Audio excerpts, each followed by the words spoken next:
Isabel, ¿te tinca tú partir contándonos desde también dónde estás? Porque es más emocionante que tú cuentes de dónde estás conectada, ¿o no? Conectada, estoy conectada con el corazón al barrio Pedro Valdivia Norte desde siempre. Para los que no me conocen, bueno, soy Isabel Brain y soy vecina de Pedro Valdivia Norte, pero el 2012 me fui de Chile para salir a estudiar. Nos fuimos por un año, en teoría ya llevamos casi 9. Pero volveremos, y de las cosas que me entusiasman de volver es volver a nuestro barrio, Pedro Valdivia Norte. ¿Desde dónde les hablo entonces? Vivo hace 5 años en Londres, vivo en el centro de Londres. Le estoy hablando desde mi edificio de 5 pisos, que mira hacia un cementerio que es la plaza. La plaza es un cementerio antiguo con tumbas de 1700, 1800. Eh, Les hablo también como socióloga y vivo la ciudad eh, de una manera en que yo soy socióloga urbana, entonces la estudio, la miro, la trabajo, la comparo, la disecto. eh, es mi pasión, entonces vivo la ciudad, pero también la analizo todo el tiempo. Y la vivo también como familia. Yo tengo 3 hijos. Tengo una hija de 13 años que está en secundaria acá, se llama. Está primaria y secundaria. Se va sola en el metro a otra comuna dentro de Londres. Y tengo 2 niños que van a un colegio caminando aquí a 5 minutos. O que iban, porque ahora estamos todos en la cuarentena, el lockdown que le llaman aquí. Entonces, eso, de la conversación que vamos a tener un poco, voy a hablarles desde aquí sentada en Londres. Solo en forma breve, antes de vivir en Londres yo viví en Boston, entonces también una ciudad gringa semiclásica, porque es también de mucho de suburbio, de vivir con auto. Acá yo tengo 3 hijos, nunca he tenido auto. Es una ciudad que se camina, una ciudad en la que hay que estar alerta porque es muy diversa. No estamos todos entre iguales, y eso es de las bellezas de vivir aquí, creo yo. Eso. Te doy la palabra, Bueno, Javier. qué bueno, Isabel. Yo creo que nos topamos antes de que tú te fueras a Boston o a Londres. En algún momento nos tendríamos que haber cruzado. Yo soy vecino del barrio Pedro de Valdivia Norte y he sido vecino por oleadas, yo creo. Porque en un momento me tocaba mucho venir para acá como estudiante de arquitectura, porque estudié arquitectura ahí en, la, en el campus Lo Contador. Y hoy día vivo en el barrio, después de hartos años que me fui, de hecho, me fui del barrio. Me encantaba este lugar y me encanta la ciudad, en verdad. Yo soy arquitecto, pero o sea, soy arquitecto y tengo una mirada más bien urbana de las cosas. Me encanta la ciudad, me encantan los lugares llenos de vida y me fui también un tiempo afuera y estuve también en Londres un rato, ahí estudiando sociología y arquitectura. Después me fui a otro lado, estuve un tiempo también allá por Nueva York, por circunstancias de la vida, y estando allá fundé una organización que se llama Ciudad Emergente, de la cual, claro, hoy día somos un colectivo que trabaja principalmente en Chile, pero también hemos hecho harto trabajo a nivel latinoamericano, en más de 10 países de la región, en Panamá, en Guatemala, en Honduras, en Colombia, en Perú, pero principalmente en Chile. Nos encanta cambiar la ciudad y cambiar las cosas, porque de hecho yo habito un poco la ciudad, va a sonar un poco triste, pero desde la frustración, de la frustración.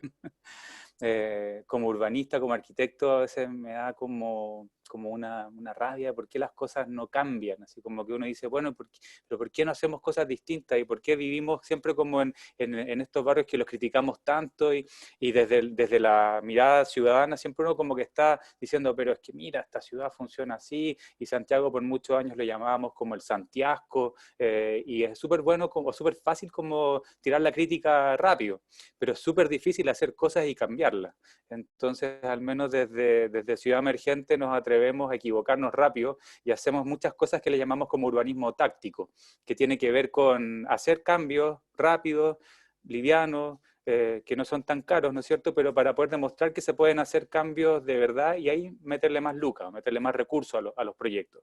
De hecho, al principio cuando empezamos a hacer urbanismo táctico en Chile, nadie entendía mucho qué era eso, hace ya como 9 años. De hecho, mi mamá me decía, oye, pero espérate, tú estudiaste arquitectura y ahora te dedicas a hacer malones, a hacer asados en las calles, no entiendo. ¿Cuál es la relación ahí entre la arquitectura y hacer asados?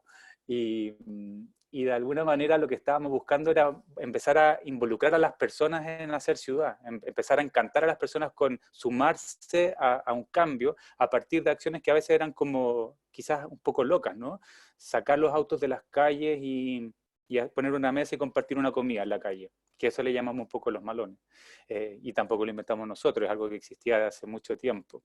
Pero cosas de ese tipo nos han inspirado a hacer estas acciones y hoy día yo habito un poco la ciudad desde ahí, desde ese hacer, desde esa reflexión, acción, como por qué las cosas son así, por qué no las cambiamos.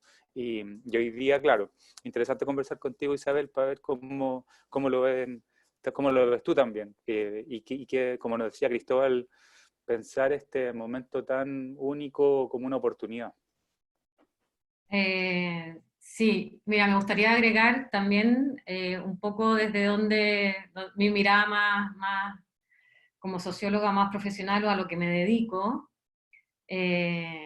Yo siempre he trabajado en mi pasón, mi caballo de batalla es la integración social en la ciudad, ¿ya? En el fondo, el rescatar el valor que tiene la diversidad social en un barrio, en tu entorno donde tú vives, además de la diversidad de uso, que no haya solo vivienda, sino que haya también comercio, cultura, servicios de salud, de educación, etc. Entonces, por eso yo por muchos años estudié, trabajé en lo contador, por eso nos topamos seguramente, Javier. Mm, mm. Trabajé como por 8 años en un programa que se llama Prourbana de la Universidad Católica, y donde un foco constante, diría yo, permanente en la investigación que hacíamos, era en los efectos que había tenido la política de vivienda chilena en los niveles de segregación urbana, y que hoy día, después del estallido social y con el coronavirus, emerge cada vez, se hace cada vez más patente lo poco sustentable medioambientalmente, pero socialmente, cómo fuimos construyendo la ciudad, pensando que la vivienda por sí sola era una solución, sin construir ciudad, sin construir barrios, sin construir comunidad. Y en el fondo, si yo tuviese, como para ya exponer poner todas mis cartas sobre la mesa, yo pertenezco, ya después de 15 años dedicada a la investigación, ya me abanderé con un bando. Y yo, si tuviera que situarme o describir una corriente de pensamiento que me interpreta, es la que habla sobre la geografía de oportunidades. Chupaya, se nos metió un amigo, un entusiasta. Ya me distraje, espérate. La Bueno, geografía, perdón, la geografía de oportunidad. Está en silencio el presidente, no se escucha. No te... Sí. Listo, ya se resolvió. Es que fue muy amplio esto de la geografía de oportunidades. Ya se resolvió. Ya, bueno, no, pero el tema de la geografía de oportunidad es un concepto súper concreto, y yo creo que es muy útil para generar avance y decir, bueno, ¿qué hacemos? El tema es que uno habla de las oportunidades y el acceso a las oportunidades, y el acceso a las oportunidades están localizados territorialmente, y en las ciudades como la nuestra, Santiago, las oportunidades están distribuidas de manera absolutamente desbalanceada injustamente, digamos. Entonces hay entornos que están todas las oportunidades concentradas, y por lo tanto las personas que viven ahí corren con ventaja, porque el entorno no es un recipiente neutro donde uno realiza su vida. El entorno te reporta, te genera oportunidades, Pero hay entornos, como uno ve lo que pasó en el bosque hoy día, donde el entorno, el contexto en el que tú vives te tira para atrás, ni siquiera es que sea neutro, te genera desventaja. Entonces tiene como un efecto activo en tus posibilidades de desarrollarte. Por eso es la importancia de tener conversaciones como esta, y desde ahí es de donde yo hablo, en el fondo, desde la importancia de generar comunidades, barrios que sean diversos, no solo en sus usos, sino socialmente. Perfecto. Entonces no sé si con Cristóbal va a moderar o nosotros avanzamos solos en esta conversación de... No, yo prefiero que ustedes se moderen a sí Nos mismos. automoderemos. Sí, o sea, por eso al comienzo les planteé las 3 preguntas, ¿no es cierto? Para poder contextualizar la conversa, pero yo creo que el espacio es blando, no hay muchas reglas, lo importante es que podamos abarcar estos 3 temas y poder hacerlo. Son las 12:18, terminando de conversar tipín 12:35, 12:40, ¿ah? Sí. Para dejar espacio para que la gente haga preguntas. Sí, perfecto. Quizás yo podría como agarrarme un poco de lo que mencionaba Isabel y hablar sobre la oportunidad de la geografía de las oportunidades y la oportunidad con el COVID, quizás. Agarremos desde ahí. Quizás agarremos la oportunidad. Agarremos desde ahí. Tú mencionabas, Isabel, cuando describías como tu vida allá, ¿no es cierto?, en Londres, que vivías en un barrio, ¿no es cierto?, en 5 pisos, que estabas mirando un parque, que era un cementerio, que pasa mucho en Londres, porque son tantas ciudades que se han puesto una sobre otra que el espacio es pequeño, ¿no? Está como, es súper denso. Pero también mencionabas algo que es bien, bien interesante, que tu hija, que estaba en prep, iba sola en metro o en transporte público a otra comuna, y que tu otra hija camina para llegar al colegio, no sé. Que es algo, cuando uno escucha eso dice que ganas de que mi barrio fuera así, ¿cierto? Y ya yo me pongo a pensar en el fondo, ¿cómo vivo yo?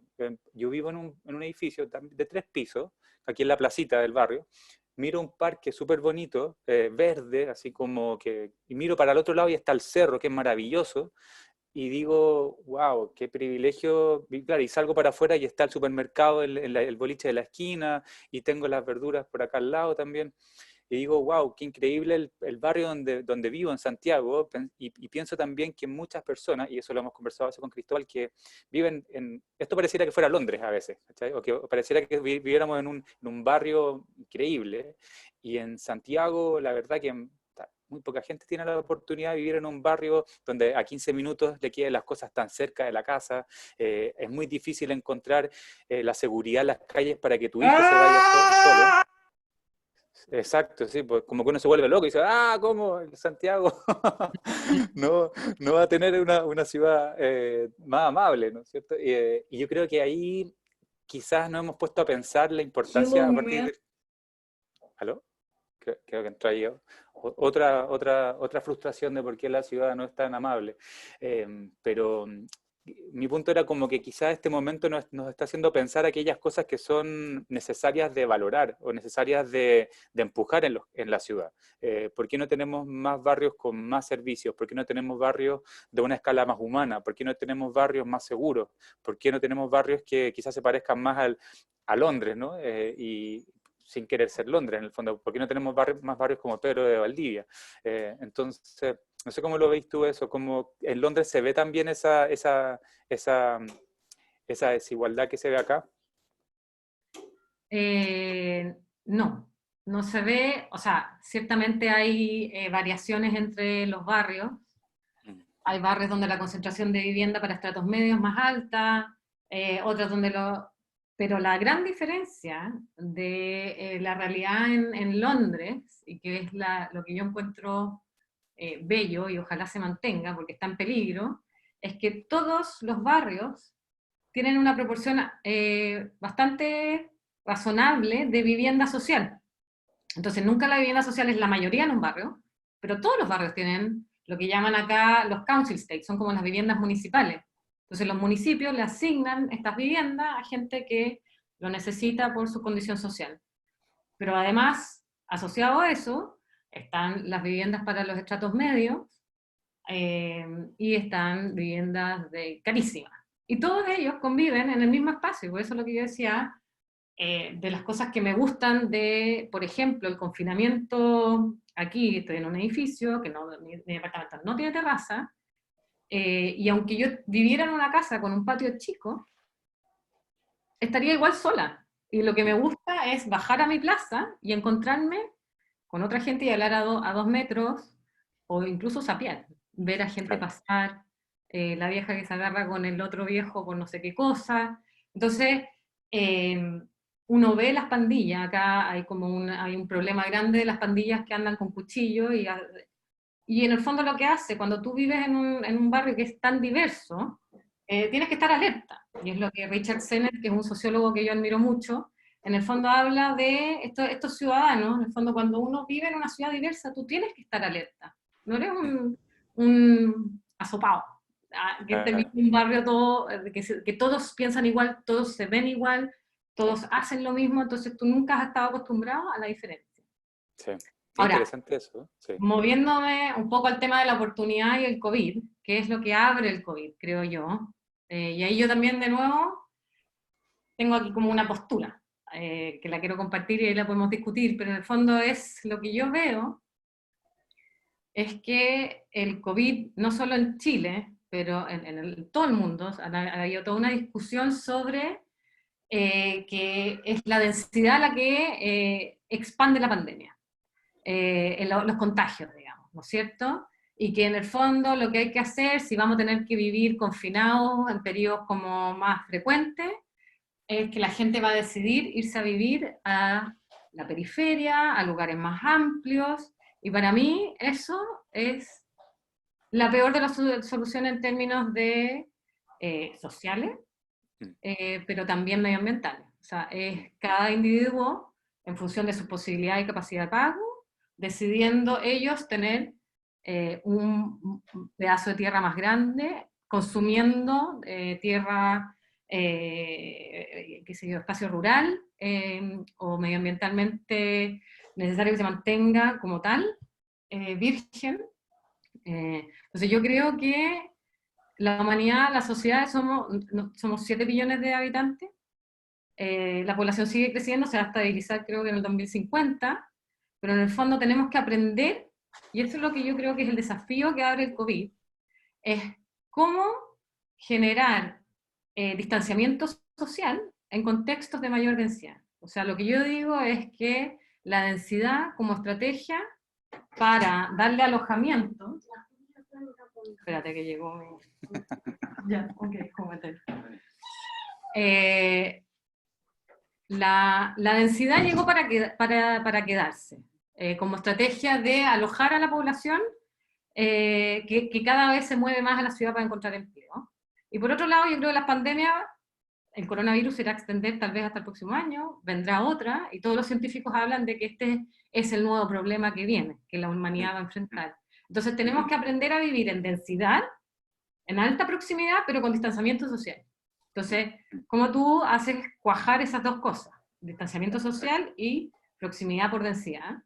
Y lo que yo creo que ahí la oportunidad y la batalla, y hay que ponerse firme, y varios países, ciudades lo están haciendo, acá en Londres lo están haciendo, en París lo están haciendo, en Canadá, en algunas ciudades de Estados Unidos, es que si tenemos que vivir en espacios más reducidos, para aprender a vivir en más densidad, y no consumir más tierra fértil o contaminar, o que sea, en el fondo, generar ciudades compactas, tenemos que apropiarnos de los espacios públicos existentes, que son las calles. O sea, hoy día tenemos las plazas, y por las plazas nos pasan los autos.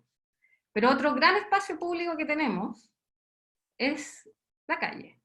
Y hoy día, si tú quieres asegurar que la gente mantenga distanciamiento social, que en el fondo que asegure menor contagio, entonces tú, si sacas a los autos, puedes permitir que mucha más gente camine, mucha más gente ande en bicicleta, que se vuelva a la pichanga de la calle, etc.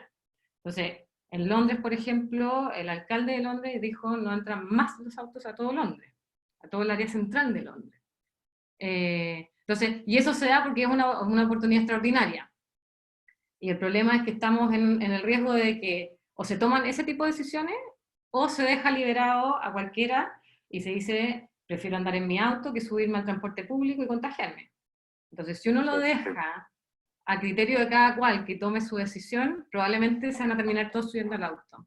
Pero si nos movilizamos, si los distintos barrios, si la ciudadanía presiona a los alcaldes, a los gobernadores, que nosotros no tenemos con atribuciones como para generar eso a nivel metropolitano, creo que es una súper oportunidad. Entonces, por un lado, está este tema de ocupar los espacios ya existentes, que no hoy día no lo estamos ocupando.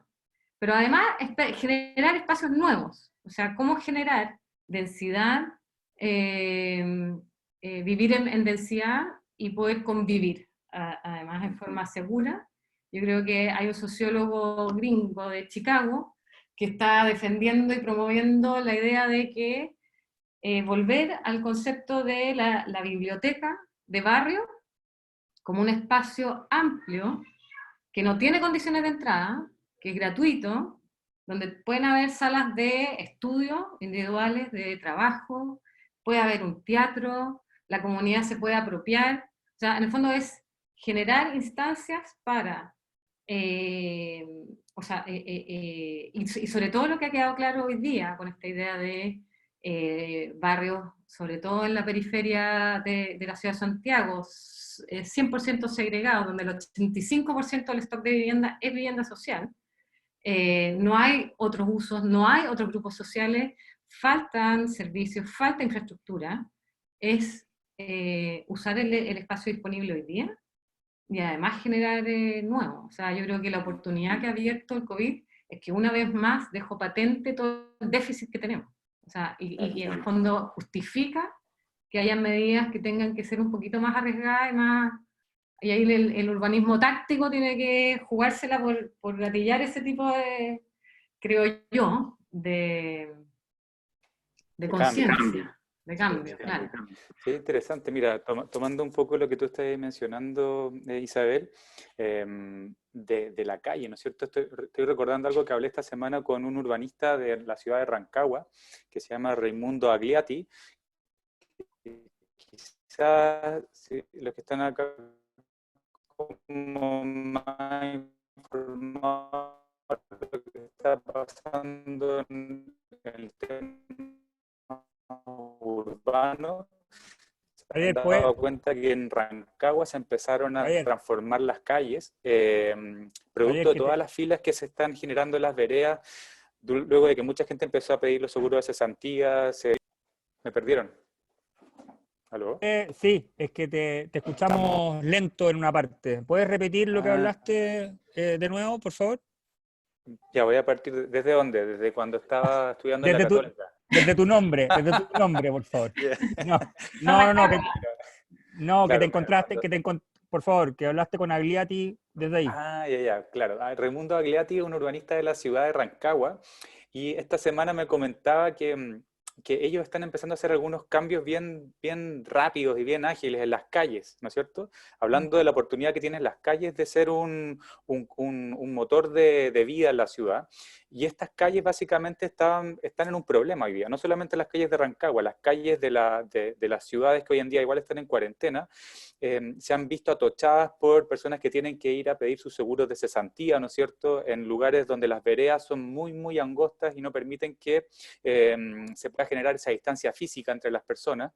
Por lo tanto, se empezaron a tomar las decisiones que por muchos años habían estado en la conversación como más política, de darle más espacio a los peatones versus a los autos, y que no pasaban mucho, pero con el COVID lo que ocurrió es que empezó a acelerarse eso. Fue como, ok, es el momento ahora para empezar a expandir el espacio de los peatones y las personas en las calles, para que puedan, en este caso, tener la distancia física para poder estar ahí esperando afuera de un servicio público, un servicio privado, ¿no es cierto? Entonces, era interesante lo que decía este urbanista de la ciudad de Rancagua, que lo que se habían demorado años en hacer, años, y estaba en planes y en estudios y en planificaciones estratégicas, empezó en 48 horas a ocurrir. Y empezó a ocurrir por la necesidad de ese cambio. Entonces, yo me pregunto, ¿cuántas más ciudades están dispuestas a tomar esa voluntad política de hacer ese cambio? Fíjate, porque muchas veces la norma o el deber ser de una ciudad está escrita en un papel, pero no tiene sentido, ¿te fijáis? Porque de hecho algunas de esas políticas se escribieron hace 60 años atrás, ¿no es cierto? O cuando la ciudad era distinta. Entonces los cambios están empezando a ocurrir de una forma que no pensábamos que iban a ser tan rápido. ¿Quién hubiera pensado el año pasado, ¿no es cierto?, que íbamos a partir del 2020 encerrados en nuestras casas sin poder tocarnos, ¿no es cierto?, con mascarilla y tratando de hacer una nueva normalidad. Es como un experimento social único el que estamos viviendo. Y más encima lo estamos viviendo en el comienzo de una década que es clave, ¿no es cierto? Porque esta década, del 2020 al 30, es fundamental para enfrentar esas crisis que hoy día están como en segundo plano debido al COVID, pero la crisis climática, ¿no es cierto?, la crisis social que se venía dando en Chile antes. Entonces, hoy día yo creo que estamos en ese momento de oportunidad única de decir, ok, es el momento de hacer ese cambio, de hacer esa transformación. Y de hecho, temas complejos que a veces no queremos tocar. Tú antes mencionabas, Isabel, que esa diversidad social que se ve en Londres, donde hay cierto porcentaje de vivienda social incorporada en cada barrio, que lo hace hace que las personas se acostumbren a ver a gente distinta a ellos. No es como un suburbio donde todos son iguales, sino que uno empieza a tener la tolerancia de ver a alguien distinto y compartir con alguien que no le gusta tu misma música, que no se viste con tu misma ropa, que no va al mismo colegio, y eso hace sociedades más maduras, ¿no es cierto? Yo creo que acá en Chile tenemos ese desafío, y también en este barrio, de ser un barrio también más diverso, porque, de hecho, por ejemplo, mi esposa no es chilena, viene de otro país, y me decía, oye, pero son como todos súper parecidos acá, todos son como arquitectos. Mencionaba.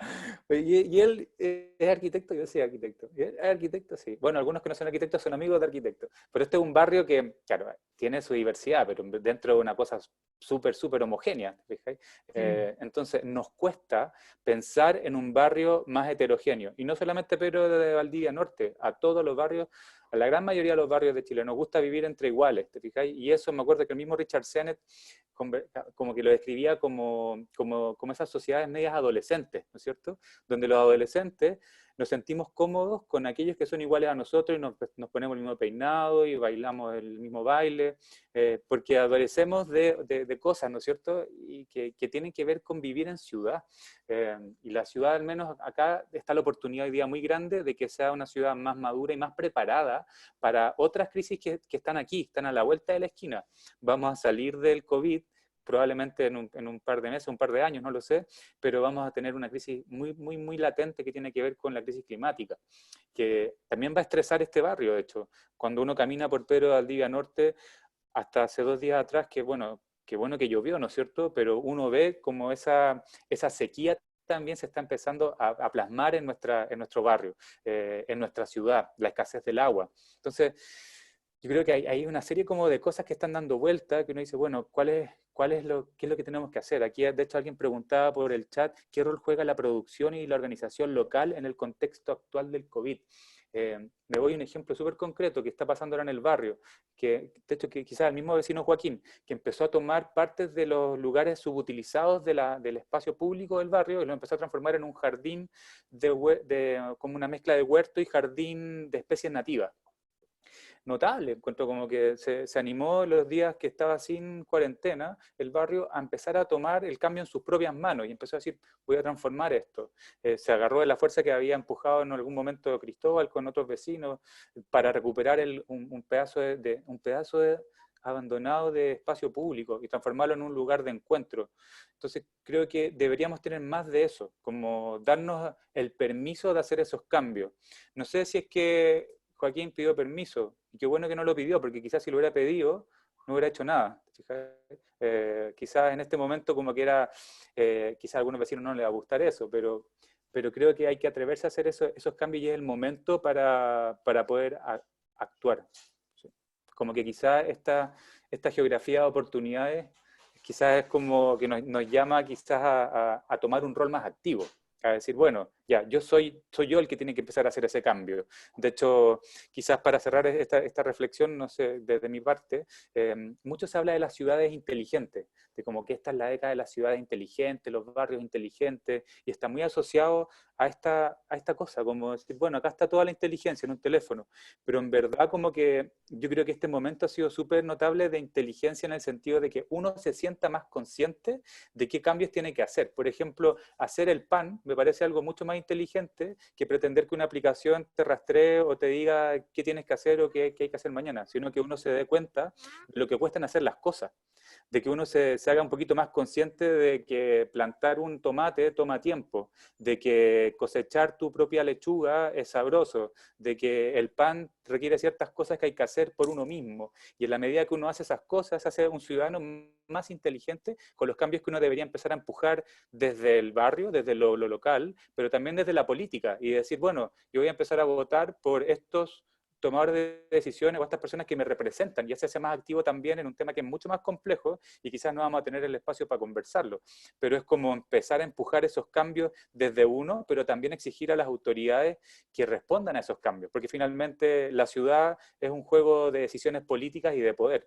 Entonces, si nosotros nos empoderamos de ese cambio, va a ser mucho más fácil ser una contraparte activa con nuestros alcaldes, con nuestro SECPLA, con el DIVECO, con el presidente de la Junta de Vecinos, etcétera. Así que... Sí, creo que yo quería para poder, porque tú, Jayera, hablaste un poco de la última pregunta, ¿no es cierto?, de las oportunidades para poder construir una ciudad sustentable. Entonces, para poder meternos de frente a esa pregunta y poder dejar abierto el espacio para que los demás pregunten, no sé si, no busco hacer una síntesis de todo lo interesante que conversaron antes, pero quizás es el momento, también se ha hablado harto de esto, de que desde abajo hacia arriba podamos ir apropiándonos de los espacios locales, como dice Javier, pero al mismo tiempo fomentando una política pública que regule la individualidad, porque justamente a propósito de lo que hablaba Isabel, yo imaginaba, así como en la Edad Media, yo imagino que producto de la peste negra y muchas otras cosas, la gente se empezó a ir al campo o se empezaron a amurallar espacios. Si todos nos empezamos a mover según la plata que tenemos y se acaba la diversidad y nuevamente los que tienen más recursos lo pasan mejor, los que tienen menos lo pasan peor, se destruye un tejido social y todos terminamos como caricaturizándolo andando en nuestro propio auto. Y esto que hemos visto en imágenes impresionantes de que hay cielos mucho más azules o animales silvestres vuelven a las ciudades, se transforma en algo totalmente pasajero, porque después como con rabia se volvería el auto, como para poner el ejemplo del auto nomás.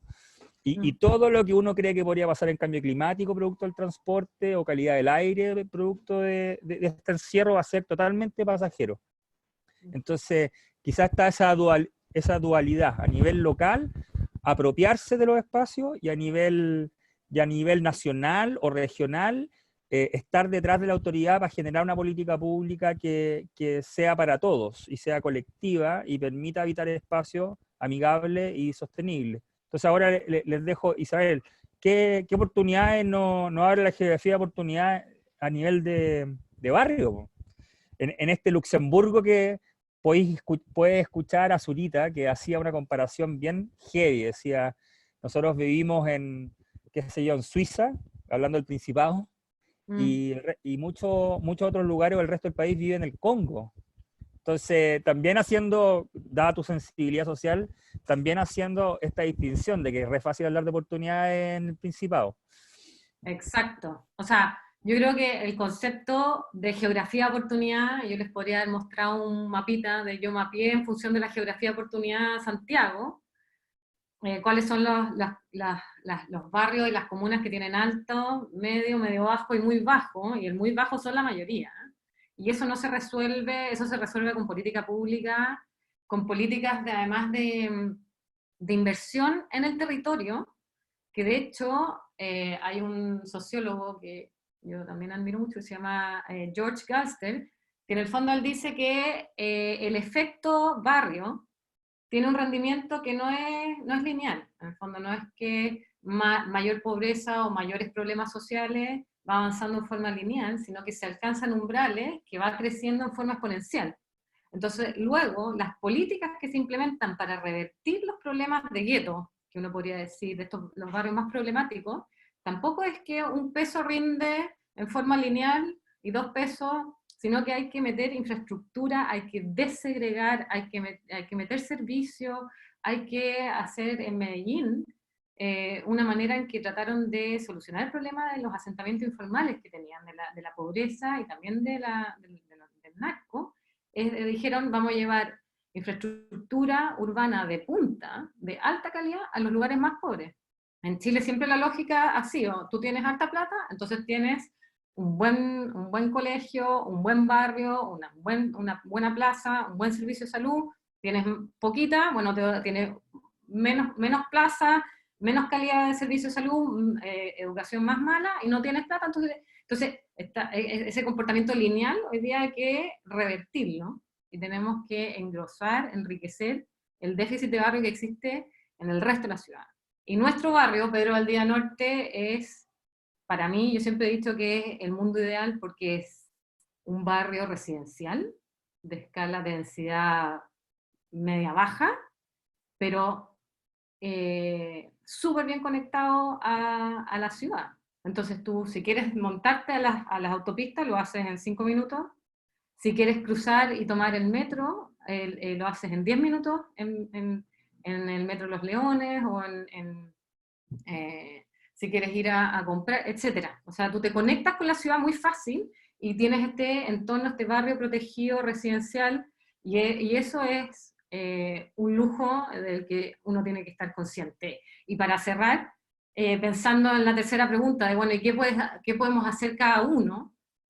Hay unas economistas que acuñaron un término ahora a propósito del COVID, donde todos los gobiernos nacionales y federales y los estados y las regiones están todos superados. Es algo que ningún gobierno sabía cómo hacerse cargo, y algunos lo han hecho mejor y otros peor, pero en el fondo es una crisis, y sin restarle el rol importante que juega el Estado siempre. Ellas acuñaron un término que en español es protección social persona a persona. En inglés es people to people social protection. Y en el fondo lo que dicen es, hoy día el Estado tiene una capacidad limitada de hacerse cargo. Entonces, igual ahora es el momento, a nivel de barrio, si uno lo pone, uno lo puede decir a nivel de comunidades, cualquiera sea, de colegio, lo que sea, pero si estamos hablando de nuestro barrio, esto que hablamos de protección social, otorgar protección social entre nosotros. People to people social protection. Eso es lo primero que digo que podríamos hacer. Y lo otro, a nivel como de reflexión más general, es tenemos que aprender a acoger, vivir en densidad y hacernos cargo de que vivir en ciudad tiene costo y tiene beneficio. Vivir en ciudad tiene el beneficio de tener acceso a cultura, a más oportunidades de trabajo, a encuentros fortuitos con otros, etc. Y tiene el costo de vivir con mayor densidad, de pagar arriendos más caros o dividendos más caros, de tener menos espacio, etc. Y lo que nosotros no estamos acostumbrados a eso. O sea, tengo muchos amigos que viven en Chicureo y Colina, pero para mí el ejemplo de Chicureo y Colina, Chicureo queda en Colina, ¿no? Es un poco eso, es querer vivir en un espacio como en el campo, entonces de disfrutar de todos los beneficios como si vivieras en el campo, pero además, conectado vía carreteras carísimas, de disfrutar de todos los beneficios de vivir en la ciudad. Entonces no hay un trade-off. No hay bueno, me voy a vivir al campo, ok, legítimo, pero acá es quererlas todas. Y al quererlas todas, generamos ciudades que son absolutamente poco sustentables medioambientalmente y además socialmente, porque los que pueden tomar esa decisión son algunos, ¿no? Entonces las ciudades tampoco crecen en forma orgánica. Entonces mi invitación es acoger la densidad y pelear, porque aquellos que vivimos en mayor densidad necesitamos más espacio, y esos espacios son las veredas y las calles amplias, no para los autos. Y tercero, aquí, aunque parezca patero, es tener ¿qué podemos hacer en los barrios? Es tener directivas, apoyar las directivas y administraciones fuertes. En el edificio que yo vivo, ya para no hablar de Cristóbal y la Junta de Vecinos de Peronía Norte, por ejemplo, la administración del edificio en que vivo se organizó y compraron géneros, paños de género, elásticos, alfileres y agujas, para que cada uno sacara un pedacito y se hiciera para su familia las máscaras. Entonces son detalles de esta misma conversación que estamos teniendo ahora. Es valorar la diversidad, es lo que en el fondo es el capital social que tenemos en este barrio. Y potenciarnos, así que eso, más Cristóbal Barros y compañía. Sí, Eso. qué bueno. Oye, Isabel, yo quizás para complementar el cierre, quizás ahí terminamos con algunas preguntas. Estoy muy de acuerdo contigo con ese concepto del people, de persona a persona, protección social persona a persona, porque de alguna manera esta crisis sanitaria, el COVID, nos pilló en el peor momento que nos podría haber pillado, al menos en Chile, por la crisis de confianza que hay aquí en Chile, donde de hecho pues, la encuesta mundial de valores, por ejemplo, muestra que solamente el 12% de los chilenos confía en alguien que no es de su familia cercana o sus amigos, ¿no es cierto? O sea, el 88% de los chilenos desconfía de un extraño, y en Latinoamérica como 3 de cada 4 personas está descontenta con sistemas democráticos que hay en este lugar, en esta región. Entonces es súper difícil enfrentar una crisis sanitaria cuando en el fondo tu presidente o tu ministro de salud o venga a ser el alcalde te dice lo que hay que hacer. Si tú no confías en esas personas o esas instituciones, estamos como un poco fritos, ¿no? De hecho, el caso opuesto, o de lo que uno ha visto lo que pasa en Suecia, ¿no es cierto? No sé si lo han visto, quizás algunos están muy informados, pero era totalmente opuesto, era como dejar que las personas estuvieran como libres, ¿no es cierto?, sin mayores restricciones, pero apelaban un poco a la confianza interpersonal, que la gente va a cumplir ese distanciamiento físico, que las personas van a mantenerse en las casas lo que más puedan. Entonces, dicho eso, este momento en verdad nos pilló, o sea, esta crisis nos pilló en un momento complejo, y lo que tú mencionas de esa protección social persona a persona puede ser como una luz para decir, bueno, ¿por dónde salimos jugando? ¿No? Como si no confiamos en las instituciones, si no confiamos en los alcaldes, si no confiamos en los pacos, si no confiamos en cualquier cosa, ¿en quién confiamos? Y esa confianza hay que volver a construirla quizás como desde lo que tenemos más cercano y es más factible. El que vive al frente mío, ¿te fijáis? Como el que me lo voy a topar afuera y que está dejando los zapatos en la escalera, que es mi vecino que necesita en el fondo mantener su limpieza en su departamento. Bueno, hay que empezar a armar ese tejido de confianza y apoyo desde lo más básico, que uno, claro, que casi se vuelve romántico con esa cosa de la tacita de azúcar, ¿no es cierto? Pero acá puede ser, no sé, otra cosa que empieza a ser útil, y no en el sentido peyorativo del utilitarismo, sino como de la utilidad en el sentido más noble, de que en este momento de crisis necesitamos conectarnos con el otro, y acá quizás está esa oportunidad también. Cosas sencillas, me acuerdo que en los días iniciales de la pandemia, muchos que estábamos como un poco angustiados en los edificios de la Plaza Padre Letelier, nos pusimos a tocar guitarras entre los balcones, para pasar un buen rato. Me acuerdo que algunos así en el chat decían, sabes que he estado toda la semana como estresado con esta cuestión y me olvidé de la cuestión. Me olvidé y estoy como volviendo a vivir el día a día, ¿te fijáis? Que puede ser súper existencialista, pero en el día a día vamos construyendo cosas también. Y creo que hoy día también está esa oportunidad de empezar a pensar desde lo que tengo cerca, desde lo que estoy viviendo en el día a día, porque tenemos suficientes desafíos que abordar y a veces como la realidad nos puede llegar a superar. Entonces, creo que por ahí hay algo muy, muy bonito y quizás esperanzador. Vivimos aquí en un barrio, al menos en Pedro de Valdivia Norte, que tiene todas las condiciones para poder construir esos tejidos, esos vínculos. De hecho, Cristóbal decía que cuando se pasara la pandemia íbamos a hacer el malón, el gran malón ya en pelotas, jugando la pelota. No sé si era una pichanga o era Era una como... pichanga, era una Sí. pichanga. Pero me entienden que va a ser un momento de volver a construir comunidad con más fuerza que nunca. Y yo creo que en ese sentido, en el cambio más más normativo, más político, también hay como una luz que se puede abrir en el camino. De hecho, hay ciudades que están viendo esta oportunidad única para no volver atrás. Hemos visto, por ejemplo, como ciudades en Milán que ha dicho, las calles no las vamos a volver a entregar a los autos, vamos a dejarlas como a los peatones, a las bicicletas. Acá, de hecho, la misma ministra de Transporte anunció que se iba a declarar la bicicleta como vehículo esencial para periodos de pandemia, y posterior a eso está la posibilidad que esta cuestión se empiece a fortalecer. Entonces creo que hay luces, de hecho, hay que empujarlas con más fuerza, eso sí. Yo creo que mientras más videos como Zoom tengamos como este, más vamos a avanzar. Oye, Javier, Isabel, abusando un poco de su tiempo, me gustaría que los que están conectados puedan preguntar. Así que, con total libertad, liberen su audio y que salga la primera pregunta. ¿Quién se anima? Yo me animo. Hola, soy Hola. Mónica Retamal. ¿Cómo están? Famosa Mónica, te leo Hola, todos los Mónica. días en No mi te vemos, cosita. Mónica. ¿No me ven? Ahí me ven. Ahí ¿Cómo te están? vemos. Ya. Hola, Mónica. Sí. Sí. ¿Cuál es tu Claro, yo pregunta? sé. Mira, mi pregunta tiene que ver justamente con, se mencionó ahí el tema de las políticas públicas. Yo no soy no tengo mucha fe en el tema de las políticas públicas, sobre todo yo creo que en el mundo la política en sí está muy desgastada. Yo creo que viene un momento en que vamos a tener que redefinir mucho en muchos lugares de cómo realmente nos gobernamos. Y en esa línea creo mucho en lo que hablaban de estas estrategias que vienen de abajo hacia arriba, digamos.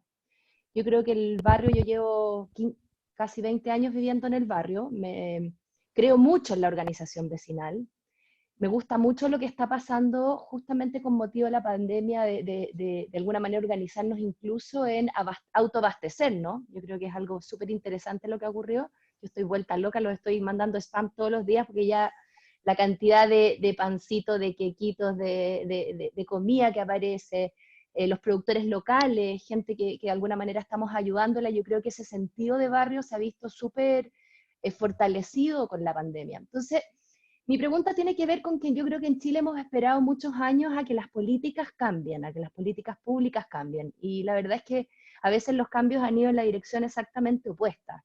Entonces, a mí me gustaría, la reflexión tiene que ver con cómo podríamos esperar un cambio en las políticas públicas cuando en realidad a mí me da la impresión que post pandemia no creo que haya un cambio significativo, ¿no? La verdad que he perdido harto la esperanza en esa línea.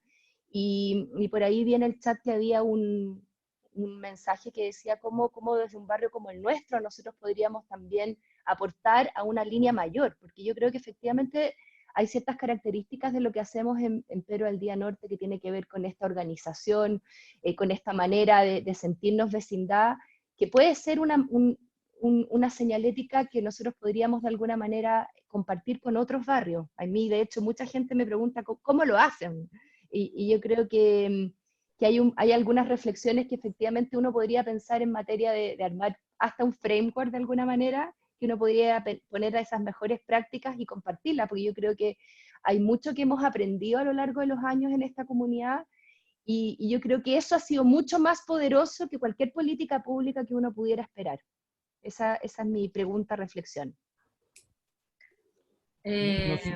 Sí, Isabel, hazte cargo, a ti te encantan las Yo me políticas hago cargo públicas. porque yo soy compartiendo el diagnóstico de que las políticas públicas implementadas hasta hoy están al debe y de hecho muchas de ellas han generado los problemas que vivía, lo que decía, la política de vivienda social durante 20 años mandó a la gente a vivir, a los más vulnerables, todos juntos y sin servicios. Entonces es una de las grandes responsables de los problemas de ciudad y de desigualdad que tenemos hoy día.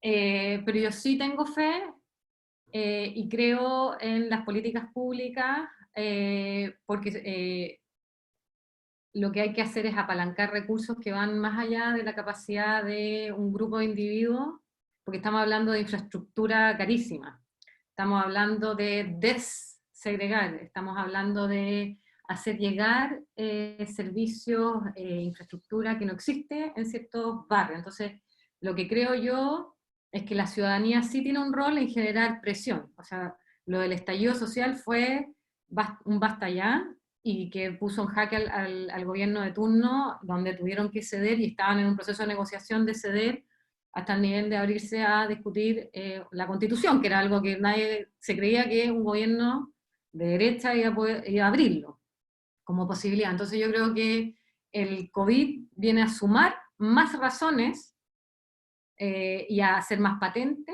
visible y justificar más, y ahí está un poco conecta con la pregunta de Nicolás Guarda, cómo se hace para de alguna manera convencer a aquellos que se niegan a que existe este desbalance, esta desigualdad en la geografía, en la distribución de oportunidades en nuestra ciudad. Bueno, estamos en la oportunidad de ocupar eso como palanca para defender la necesidad de, digamos. Y la pregunta de Cristóbal Tello, ¿cuál podría ser el aporte del barrio? Yo creo que el aporte del barrio podría ser generar ver cuáles son las dinámicas que ustedes podrían replicar, y tal vez ir y seleccionar un barrio de hogares, de la misma cantidad de viviendas, digamos. Entonces, se netea el barrio Pedro Valdivia Norte con un barrio que no tenga las mismas oportunidades, que no tenga las mismas redes, y allá se genera esta sinergia y colaboración cruzada, digamos. Eso podría ser, yo creo, un aporte concreto en esta lógica de protección social persona a persona, en este caso sería protección social barrio a barrio. Que no sea apadrinamiento, porque ya es muy paternalista. Entonces, pero creo que podría ser una buena estrategia, en el fondo tratar de, mira, esto nos ha resultado, sistematizar lo que resulta, lo que funciona, y poder conectarse, netearse con un barrio que lo necesite, y generar un precedente. Así son los barrios fuertes, así las organizaciones presionan a sus líderes comunales para que avancen. Pero protección social, barrio a barrio, entonces. Protección social, barrio a barrio. Javier, ¿quieres comentar algo respecto a la política pública? Sí, la pregunta de Mónica. Qué buena la pregunta de Mónica, porque hay mala política pública y buena política pública. Claro, quizás uno debería fomentar más de la buena, y para que mi perspectiva ahí para tener buena política pública es como uno empezar a meterse más en política. Te fijas, como desde el rol que le quepa. No es que uno tenga que correr por una candidatura a nada, sino como ser más responsable de participar de los procesos. A mí me pone muy optimista de que esta Junta de Vecinos esté generando cosas que motiven a la gente a participar, porque el gran problema de las políticas públicas es cuando la gente no participa. Si tú no te haces parte, mira, difícilmente van a cambiar las políticas públicas. Entonces, cosas que hagan que la participación política también sea entretenida, hace que, y no con eso quiero decir que sea como un chiste, sino como que sea emocionante participar de eso, que uno vea cambios, que uno diga, esto es distinto, aquí se puede avanzar. Entonces creo que desde ahí yo veo que un camino más esperanzador de políticas públicas que reflejen más lo que queremos. De hecho, me acuerdo que como un ejemplo muy cortito, hace un tiempo atrás tuve la oportunidad de ir a Copenhague y tenía una política pública maravillosa, que eran muchos parques en distintos lugares de la ciudad, como microparques. Y yo decía, ¿de dónde sacaron estos parques? Y los tipos me decían, antes no eran parques, eran puras casas y patios privados. Entonces, en esta manzana teníamos 100 casas con 100 patios privados chiquititos enanos. Nos pusimos de acuerdo en que todos los vecinos donaran su patio trasero y armamos una plaza. Yo decía, pero esta cuestión es una locura, ¿cómo lograron eso? Sí, y fue como un proceso como lento que se empezó a replicar en muchas partes de la ciudad. Partió en un barrio de forma exitosa, los vecinos donaron su patio trasero y tuvieron un gran parque que se abría en el día a todos y en la noche se cerraba. En el día se abría, en la noche se cerraba. Y es una política pública que escaló en toda la ciudad de Copenhague, pero un barrio empezó a hacer algo distinto. Y no era que se reunían en cosas así súper lateras, a tener que medir los metros cuadrados. No, era eso, pero también eran reuniones para compartir, para conocerse, para decir quién es esta persona.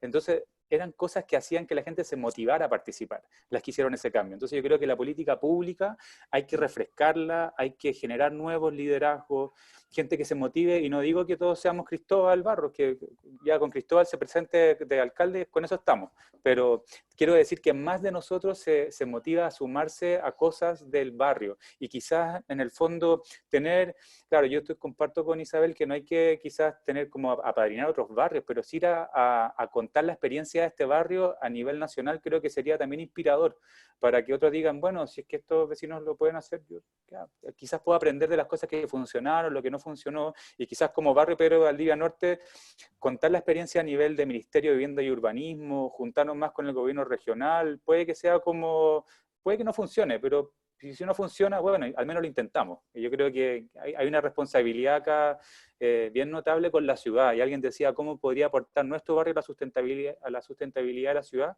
Es también creernos el cuento que somos un súper buen barrio, es un barrio notable este lugar. Entonces creo que debemos como pensar en nuestra responsabilidad también. No solamente que vivimos en un derecho, en una sociedad de derechos, sino nuestro deber también. Como que no podemos quedarnos tan contentos solamente de que disfrutamos este barrio que es lindo. Tenemos que salir a tratar de mejorar los otros. Y quizás no es irnos a vivir a otro barrio, sino como contarles a otros lo bueno que es. Gracias. Bueno, se metió en un gran problema ahí en algún momento el INDH con eso de derechos y deberes, pero no nos vamos a meter ahí. Nicolás, preséntanos primero a tu hijo y después haz la pregunta. Que lo tuve que tomar porque está con hambre, la mamá está ocupada. Oye, es que quería profundizar un poco la misma línea de aquí a mi pregunta. Es que hoy día vivimos en un mundo súper polarizado, donde los extremos han ido adquiriendo gran relevancia a partir de discursos súper, de eslogan ideologizados súper potentes. Y uno trata a veces de llegar desde el medio con una visión más basada en evidencia, en un proceso más racional que emocional. Hay muchos problemas con los discursos neutrales que han sido matizados durante el estallido social, eran los grises, como les decían, Amarillo. los amarillos, los amarillistas, ¿cachai? Y en este sentido, si bien partimos un poco desde la sustentabilidad, gran parte de la discusión estuvo centrada en la diversidad. La diversidad, que yo vengo al área biológica, y en lo biológico la diversidad siempre es buena. Diversidad de especies, diversidad de genomas, diversidad de todo. En general tiende a generar sistemas más resilientes, más robustos, que brindan mayores servicios ecosistémicos. Pero al final el discurso de la diversidad desde el urbanismo también está ideológicamente cargado, aunque venga de un racionalismo y de bases técnicas, de por qué es bueno.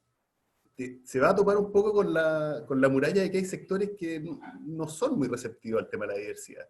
Y acá en el barrio también se ha visto cuando hay vecinos que no les agrada mucho que haya tráfico de gente que va y viene del cerro. Acá, bueno, hay distintos, es un tema súper complejo. Espero no herir ni una susceptibilidad. Entonces, un poco, ¿cómo se aborda esta barrera desde el urbanismo? Porque al final todas las ideas, que por lo menos lo que he entendido yo de urbanismo, siempre tiene un poco un matiz medio ideológico cargado hacia lo que sería el mundo de izquierda, o más que la izquierda de la búsqueda de diversidad. Un poco eso, no sé si hace sentido la consulta. Sí, hace mucho sentido, y yo diría que las mismas razones que tú expusiste del valor que tiene la diversidad del mundo en la biología y a nivel como de generar comunidades más resilientes, se aplica, yo creo, 100% a las ciudades también, digamos, a las comunidades humanas. Pero tú dices que en el fondo la diversidad como postulado de hacia dónde debiera ir la ciudad está más cargado hacia cierto sector político. Pero es siempre, o sea, no es el que gana, ¿eh? O sea, de hecho lo que ha ganado es las ciudades donde se generan usos homogéneos. En un lado está donde se trabaja, en otro lado está donde se vive. En un lado están los grupos sociales altos, en otro los medios, en otro los bajos. Entonces, el modelo de ciudad difusa. De ciudad difusa, de ciudad conectada vía carreteras, donde el medio de transporte es el auto, donde los barrios se componen, no sé si el barrio, siempre la definición como más simple y clásica es que el barrio es un triángulo, entre donde tú vives, donde tú trabajas y donde tú compras. Entonces, de qué porte es tu barrio también va a depender cómo te mueves. Si tú te mueves en auto, o si tu barrio está hecho para andar en auto, tu triángulo es gigantesco. Si tú eres alguien que camina, tu barrio es más pequeño. ¿Sí?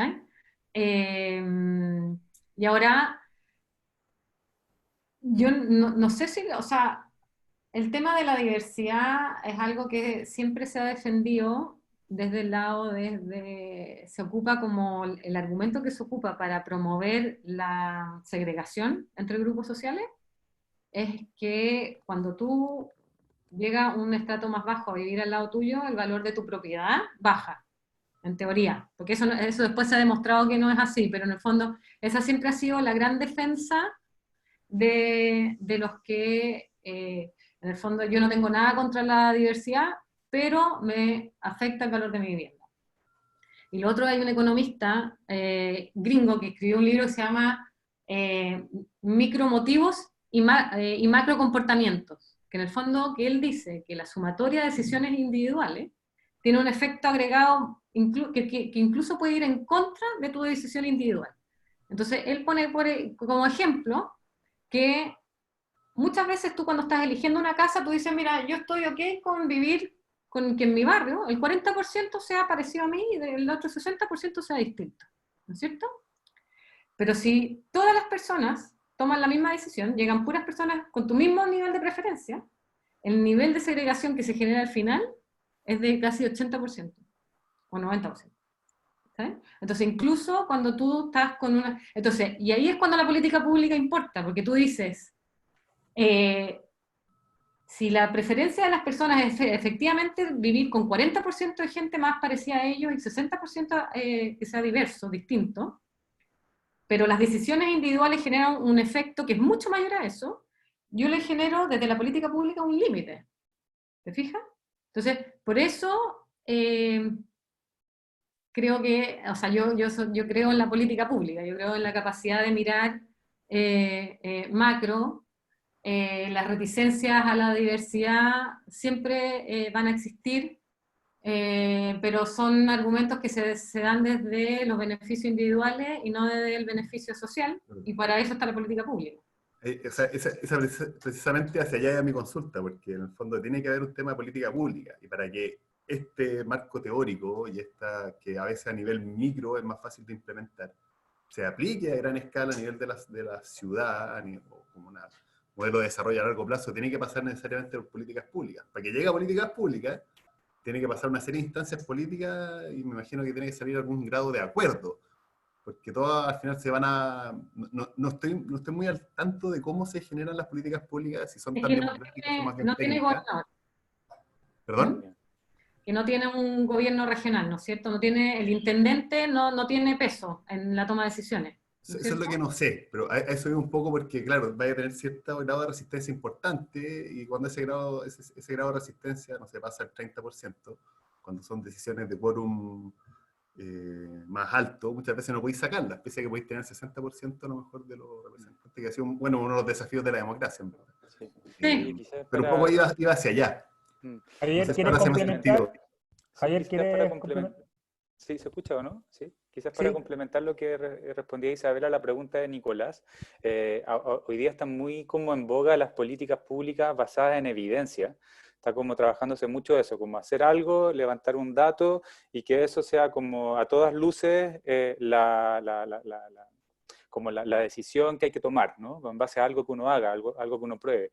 Y quizás en términos de esa como tolerancia a la diversidad, ¿no es cierto? Que tú preguntabas cómo abordarlo desde el urbanismo. Hay varios arquitectos y urbanistas que opinan que una forma de trabajar esa integración o la diversidad de los barrios es a partir de trabajar como en el espacio público, como que el espacio público, algunos dicen que es como el atajo para poder trabajar tantos problemas de inequidad. Y hoy día, por ejemplo, hay muchas ciudades de la ciudad que son mucho más segregadas que lo que podría ser, no sé, Pedro Valdivia Norte. Pedro Valdivia Norte yo creo que peca de ser muy homogéneo, pero hay otros barrios que son súper desintegrados. De hecho, al otro lado del cerro está la comuna de Huechuraba, ¿no es cierto?, donde tú tienes ciertos lugares que tienen paquetes, no sé, bolsillos de riqueza y pobreza, y no los conecta nada más que la calle y una reja. Entonces no hay un espacio público donde la gente pueda encontrarse, pueda conocerse, pueda mirarse. Entonces esa tensión que se genera en los barrios, que están a la vuelta del cerro, en el fondo, no a la vuelta de la esquina, a la vuelta de la otra loma, son críticos porque no están esos espacios públicos que los integren. De hecho tienen la ciudad empresarial, pero que no es un lugar donde tú vayas a pasear, ¿te fijáis? Es un lugar donde la gente circula en vehículos o se activa durante ciertas horas de la semana, pero luego muere. Entonces, el espacio público es el lugar quizás donde uno podría probar esos espacios de integración, probar ciertas normas de respeto al otro, ¿no es cierto? O probar ciertos ejercicios de cuánto toleráis a alguien que está tocando una trompeta en el espacio público, que a alguno le puede cargar, pero a 100 personas le va a encantar que haya un músico en la calle, ¿no es cierto?, tocando una melodía, y el espacio público es el lugar donde ejercitamos nuestra tolerancia al otro, al que es distinto, al que huele distinto, al que se viste distinto, ¿no es cierto? Entonces, yo creo que ahí hay un buen espacio para decir cómo creamos esos lugares de responder a la diversidad que es la ciudad. Yo creo que para Pedro Valdivia Norte es algo que hay que ejercitar, pero para muchos otros barrios es como crear esos espacios públicos que no están, porque hoy en día la única opción es el mall para algunas comunas, y se van al mall, ¿te fijáis? Pero yo creo que ese es un desafío grande que hay que empezar a tomar con COVID o sin COVID, trabajar ese espacio público. Gracias. A mí me gustaría ir cerrando porque son las 1:13. Tenemos que irnos a cocinar, muchos de nosotros. ¿Qué hora es en Londres, Isabel? Son las 6. Yo tendría Ya. que empezar Tú tenés que empezar a preparar la comida. y a acostar niños. Les queremos agradecer su tiempo. La conversación estuvo fascinante, realmente da para mucho, mucho, mucho más. Quizás podemos hacer otros Zoom en otros temas, si se entusiasman, porque salieron como temas específicos que hay que ir desgranando con más detalle, con más sutileza. Así que muchas gracias. Yo le invitaría a los que están escuchando que liberen su audio, también sus videos, para poder darle las gracias a Javier y a Isabel. Y hasta un próximo Zoom. Mañana tenemos a Nicola Borregar en su casa, nos va a mostrar qué ha hecho por la sustentabilidad en cosas muy concretas, así que no se lo pierdan, y la próxima semana vienen nuevos programas con novedades. Ya nos confirmó, para dejarlo enganchado, para el 6 de junio, la alcaldesa de Providencia, Evelyn Matei, con quien conversaremos sobre justamente cómo desde lo local podemos avanzar hacia lo nacional y la geografía de oportunidades, así que no se lo pierdan. Gracias. Buenísimo. Gracias. Muchas gracias. Muchas gracias. Que les vaya bien. Gracias, Chao, chao. gracias Cristóbal, Gracias a gracias todos. Isabel, gracias vecinos. Chao. Muchas gracias. Chao.